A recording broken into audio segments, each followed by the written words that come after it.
আসসালামু আলাইকুম, good afternoon. তো সকলে কেমন আছেন? আশা করি সবাই অনেক অনেক ভালো আছেন। এই যে বিকেলের ওয়েদারটা এখন দেখেন কীরকম, যে আমাদের চারপাশটা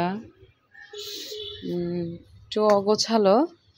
এই যে দেখেন, এগুলো হচ্ছে কি তালের খিসা, এই যে তালের হোস। নোয়াখালীতে সবাই এটাকে বলে হোস। তো এই যে আমাদের তাল গাছের তালের হোস। তারপরে হচ্ছে এই তো এখন আমরা একটু হাঁটাচলা করতেছি, আমাদের এখানে সময় কাটতেছে না। আর এর মাঝে মেহমান আসবে, যার কারণে তাদের জন্য অপেক্ষা করতেছে। এই যে মই দেখতে পাচ্ছেন, মই, যে এটা আমাদের মই, এটা আমাদের ঘরের চারপাশ।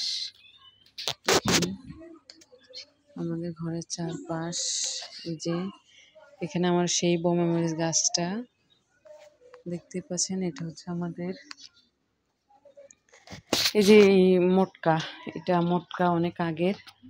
এই মোটকাতে আমরা বৃষ্টির পানি রাখি, তারপর আমরা বৃষ্টির পানি রান্নার পানিতে ইউজ করি। তো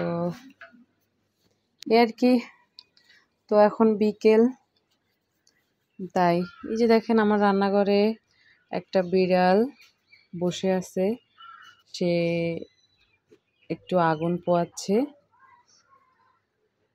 তো তো তো আল্লাহ হাফেজ।